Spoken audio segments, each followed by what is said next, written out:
Hopefully we can come up with a backup plan for this. Hey, because Americans, to the tune of 15 million Americans, are set to lose their healthcare premiums by 2030. Data shows that because the government couldn't reconvene and decide on to continue funding for the USAID, that because premiums are going to skyrocket, actually they already have in terms of price, they're going to skyrocket, and a lot of people are going to be kicked off their premiums because the USAID is no longer being funded.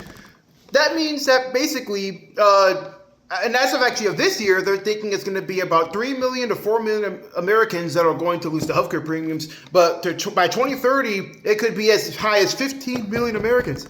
Last time I checked, 15 million is not a small number. That's a lot of people that are going to be without a proper healthcare system or aid to help them in case something bad happens to them, right? And it's like, come on, people! Like that's despicable, okay? Like that's just downright bad that we can't even protect the working class Americans that break their bones and backs just to factories and industries just to work as hard as they can to provide for everyday Americans, that they can't even be healthy, okay, to do it. Like we're living in a melting pot of certain death, okay? Because if you get injured now, right? You're not going to be covered anymore. You're just going to have to suffer with it. You're going to have to keep working your 9 to 5, and you're going to have to tough it out. And that's just despicable to me, okay? That should have been the absolute priority here. The absolute priority was to continue the USAID funding, but you can't even do that, okay? You can't even do that. And we're literally the backbone of this country. Everybody in this country who participates in the system are the backbone of this country. They deserve the funding. They deserve the help. That's all we can ask, because in this country, you are given all the tools that you aren't given to not succeed further, to not know more than what you're supposed to know, to get into the system and provide tax dollar money for the big G.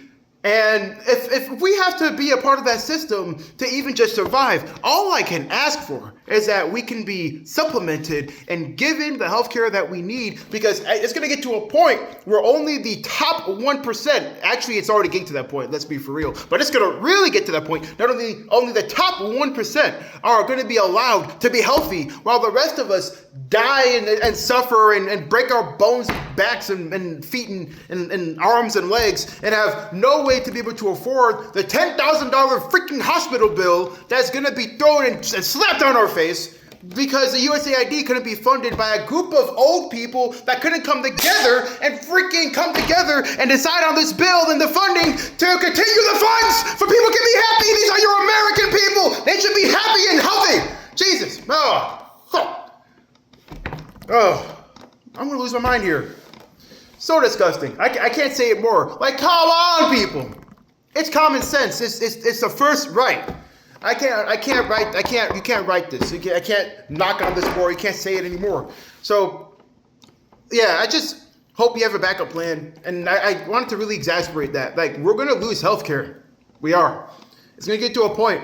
You're not going to be able to afford your healthcare premium. And like I said, we're already at that point. But it's gonna really double down here in the next coming years. So all I'm asking is that you take care of yourself. You be safe, you be healthy, you be well, and you look out for your brothers, your sisters, your spouses, your partners, and you just take care of yourself, and you do all the good things that keeps you living as long as possible, because you're special. But unfortunately, the government doesn't think so. This is me, TSW, signing off. Peace.